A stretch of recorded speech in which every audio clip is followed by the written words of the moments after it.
me gustaría pedirles, quizá no medidas o propuestas puntuales de cara al mañana, pero qué cosas sí pueden decir por acá, por favor, no. ¿Qué les parece que, de nuevo, si la consigna es no vayamos a un segundo tiempo perdido? Si, como dijiste vos, que hacía falta un segundo tomo, que el segundo tomo no sea seguir en este serrucho. ¿Qué cosas no hay que hacer? Que ya se probaron y no hay que hacer.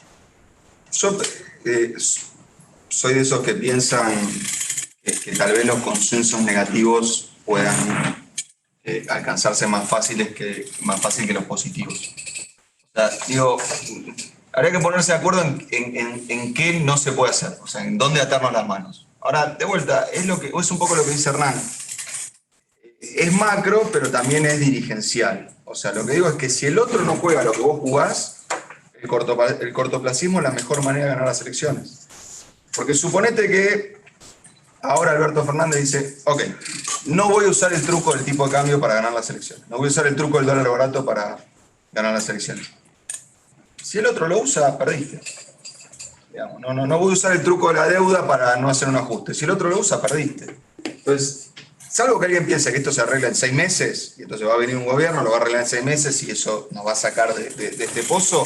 Si estamos de acuerdo en que la solución de Argentina dura más que un mandato presidencial, hay que atarse la mano de los dos lados de la grieta.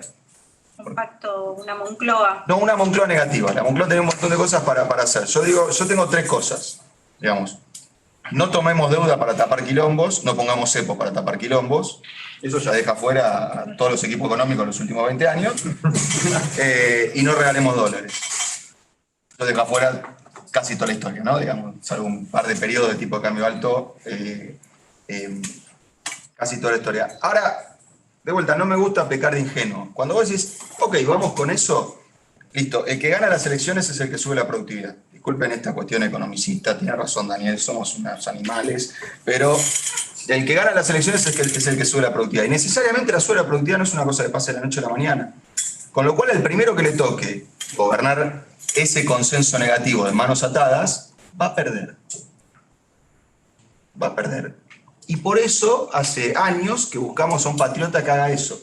Vieron que siempre dice, che, necesitamos un remes. Ahora todo el mundo dice, necesitamos un remes, que haga el trabajo sucio y después viene...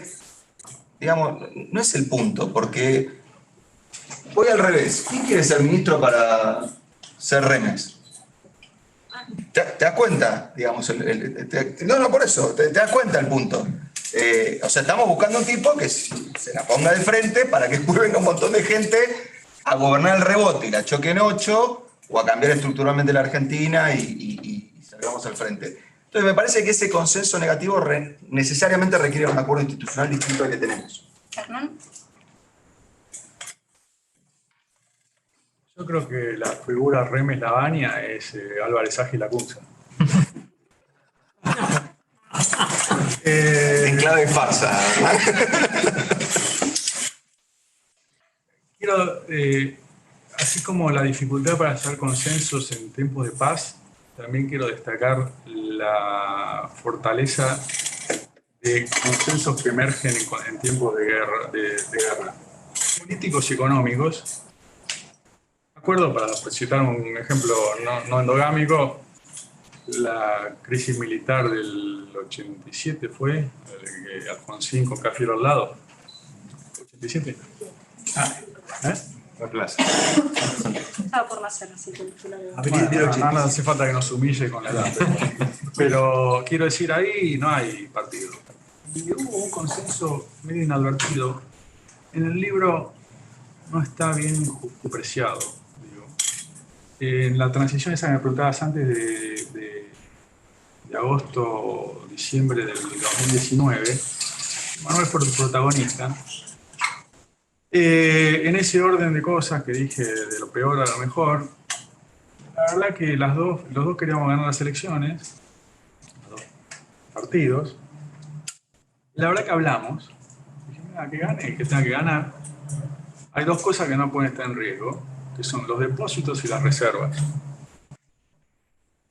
Y hubo una actitud responsable de las dos partes, del gobierno y de la oposición. Te diría más responsable antes del 27 de octubre que después, paradójicamente, porque después ya no había nada que jugar, pero la verdad que después de esas 6 semanas no se hizo nada, de que se dio el tiempo. Pero antes, me acuerdo, declaraciones digo, dependía más de lo que pudiera hacer el gobierno que tenía el joystick, que tenía poco futuro, de lo que decía el otro. Hubo una cooperación de corto plazo estabilizante, existe ese adjetivo, para que esos dos activos públicos no se... minimizar la pérdida.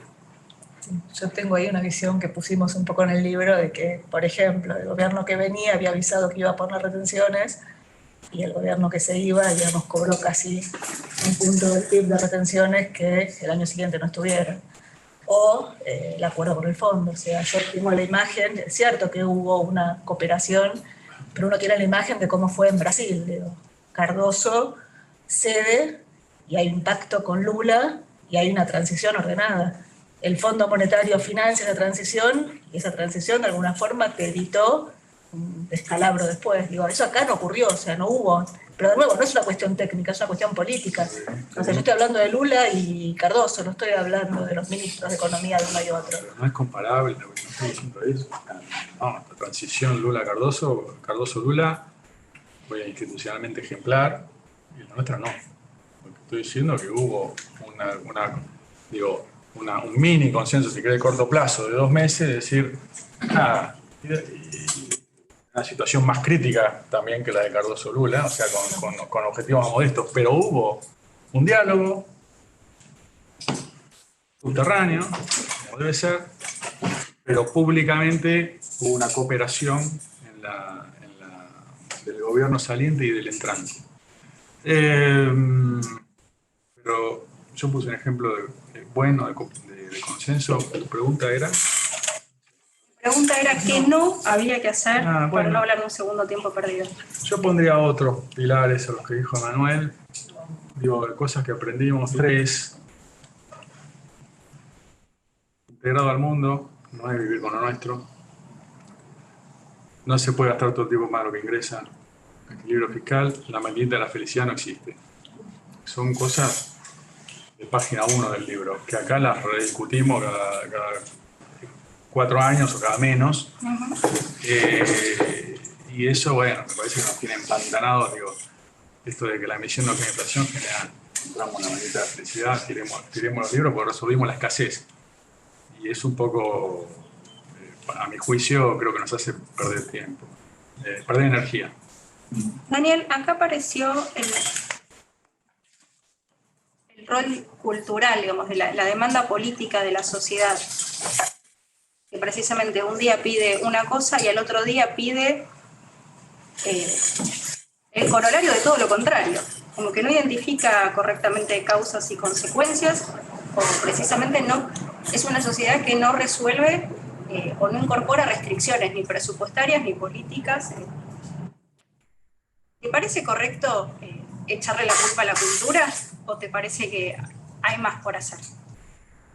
No me parece correcto. No creo que los votantes en ningún lugar del mundo entiendan del todo cuáles son los problemas que hay. Me parece que digo, si alguno aprende analizando elecciones, encuestas y demás, es que la mayor parte de la gente lo que quiere es tener una vida simple, sencilla y estable y dedicarse a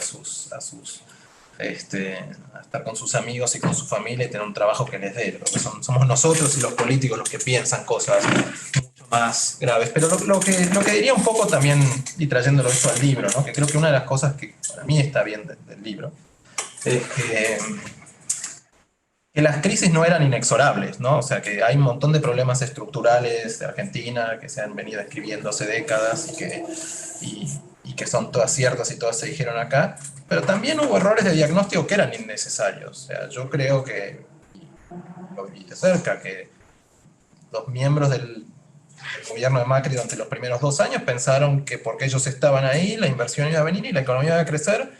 Y casi que cualquiera que haya trabajado con o en una empresa sabe que una decisión de inversión lleva años, más en un país como Argentina, ¿no?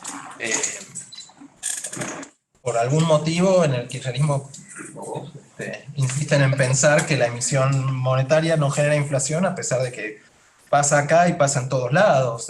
Cada vez que hay una devaluación, muchos de los gobiernos dicen, no va a haber pass-through esta vez, y siempre hay pass-through, ¿no? Y un poco el punto, digo, para pensar cultural es que, y a lo mejor voy a terminar diciendo que es cultural, pero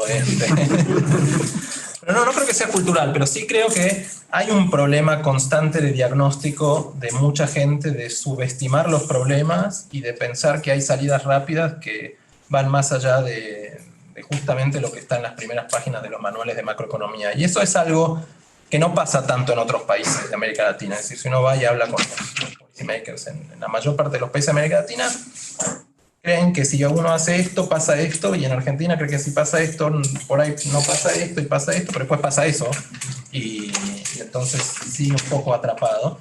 Y yo creo que, digamos, reflexionando un poco lo que decían ellos, lo que creo que tendría que pasar después es que los que vengan tienen que tomarse un poco más en serio los problemas, ¿no? O sea, hay que pensar, bueno, por supuesto los políticos no van a querer hacer todo lo que hagan, pero hay que hacer un diagnóstico fuerte. Y lo que sí creo que es, digo, hay distintos motivos por el cual puedo pasar, pero una de las cosas que hablamos con Marina y que lo puso en el libro es que, digamos, para alguien de más o menos nuestra edad, hemos vivido, ya no me acuerdo cuántas pusimos, crisis macroeconómicas, ¿no? Y si uno habla con alguien de nuestra edad de otros países de América Latina, por ahí vivieron una, por ahí vivieron dos, y alguien de 20 o 30 años en México, en Brasil, en Chile, en Perú, en Colombia, tuvo otros problemas, pero no han vivido ninguna crisis macroeconómica, mientras que en Argentina todos han vivido como en crisis macroeconómica permanente. Y yo creo que eso, en algún punto, es lo que, eso y la capacidad de cambiar las reglas, es lo que hace que se busquen soluciones a lo mejor más fáciles y atajos que los que hay que cambiar, digamos. No creo que sea exactamente cultural, me parece que es un tema más institucional y de realidad económica. No sé cómo se resuelve, pero creo que al menos se resuelve pensando que la salida fácil por el cambio de gobierno no va a estar. Perdón, una postilla sobre el tema cultural, porque creo que muchas veces nos enfrascamos en eso. Islandia 2008, crisis financiera internacional, quiebra Islandia, salida de capitales, sistema financiero da 2 veces el Producto Bruto.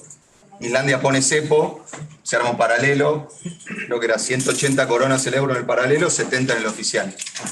La única razón por la cual un islandés, son tipos que camina por la calle y no tira papeles en el suelo, respeta los semáforos, digamos, no es nada parecido a un argentino. O sea, culturalmente es una cosa muy distinta.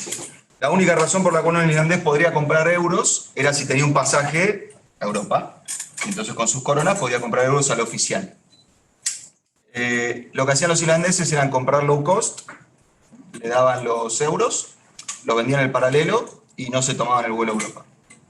Se armaron coleros, digamos, en Islandia. Entonces, digo, un profesor nuestro decía debe ser el agua, ¿no? Le preguntaban toda la cuestión macro argentina, qué pasaba, y cuando llegaba a un punto que no podía explicar más, debe ser algo en el agua.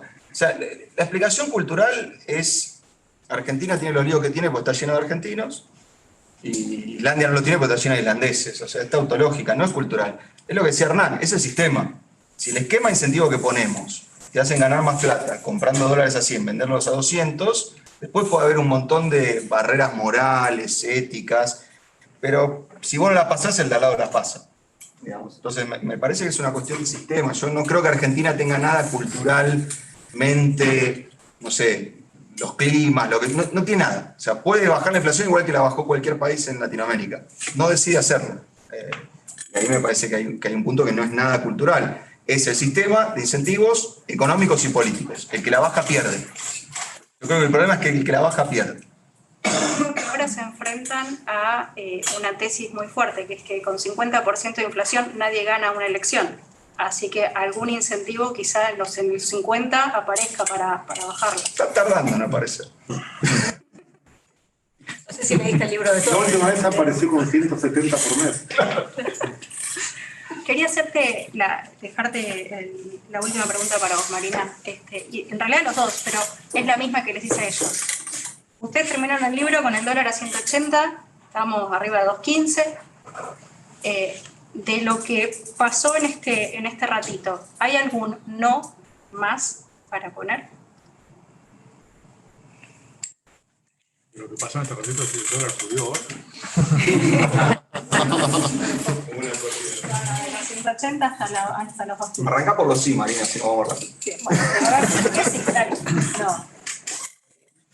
Yo insisto, yo creo que para vos lo dijiste, o sea, con la inflación a 50, con la brecha en 115%, y con la violentísima dispersión de precios relativos que tenés hoy por hoy, mantener el status quo es preservar una distribución del ingreso que no favorece particularmente a los sectores que el gobierno, y si tenés la oposición, dice que quiere favorecer. O sea, es terriblemente regresivo lo que estás viendo. Digo, comprar dólares a 100 para poder vender bienes a un intermedio entre 100 y 180 yo creo que hoy por hoy vos requerís un programa de estabilización que vaya más allá de las decisiones que tenés que tomar en términos estructurales para aumentar la competitividad sistémica. Argentina no es que no quiera un compromiso para bajar la inflación. Argentina recreó la inflación. Argentina tenía inflación baja. En los 90 la convertibilidad rompió la inflación y no había inercia inflacionaria. La inflación de 2003, después de la salida de la convertibilidad, fue del 3,5%. Y al año siguiente fue del 6%. O sea, vos forzaste el corto plazo agresivamente y reconstruiste la herencia que recibió Macri y que, a nuestro juicio, digamos, manejó erróneamente. Pero son definiciones de política de corto plazo que tienen más que ver con maximizar el corto, y a mí lo que digamos, ahora en mi nuevo rol de periodista, ahora que estoy jugando el juego de periodismo, a mí me sorprende las preguntas que recibo, porque es como que vos tenés que tener un programa, o sea, vos tenés que tener un programa económico por programa, o sea, cuando le das la segunda derivada, tratar de responder algo, ya todos te dicen que no te entienden. Fundamentalmente buena parte de los políticos, no te digo todo, pero buena parte de los políticos te dicen no más de una caricia y media. Sencillo, bueno, como decía él, 14 medidas, pero de las 14 son... yo la verdad que no he hecho el juego, o sea, yo siempre soy una espectadora, como dijo Rodrigo Pena, soy una plateísta que critica de afuera, o sea, realmente tiene el rol del policy maker, tiene un juego distinto, pero creo que el cortoplacismo no te lleva a ningún lado, y cuando los problemas son los que tenés hoy por hoy, seguir tratando de preservar el status quo es complejo, porque al final las decisiones las vas a tener que tomar. No es con un acuerdo político que vas a resolver. O sea, requerís decisiones de corto plazo que obviamente requieren consensos políticos. Pero bueno, no dije no. ¿Puedo agregar algo ahí? Claro. Las crisis se incuban en fase de abundancia, ¿no? Entonces se evitan en la fase de abundancia. Voy a pasar, tapate los oídos, Manuel, Dale. por favor. Periodo previo a 2015, trata el libro. El resultado fiscal primario pasó de más 4 a menos 4. El gasto público de 25 a 41, datos del libro. La recaudación de 19 a 34. Obviamente ese bache fiscal fue más deuda mientras pudo, menos reserva cuando ya no pudo, y más emisión e inflación. Eso que dice la post-crisis, que teníamos los superávit gemelos, pasamos a los déficits gemelos con deuda menos reserva, o sea, más pasivo, menos activo. Desde entonces, no casualmente, de 2011, cuando empezamos ya con el déficit y el crédito, estamos estancados. Y lo sufrió el gobierno de Mauricio, lo está sufriendo el gobierno de Alberto, porque claro, administrar la escasez es antipático, el gasto público sube rápido y baja lento. Bueno, la economía política de eso es difícil. Así que hay una responsabilidad, digo, la deuda se genera cuando aumenta el déficit, no cuando se registra. No hay forma de bajar el déficit fiscal si no generas un aumento en la formalidad de la economía. A este nivel de carga impositiva tenés un problema de competitividad sistémica, a este nivel de empleo informal tenés un problema de déficit previsional.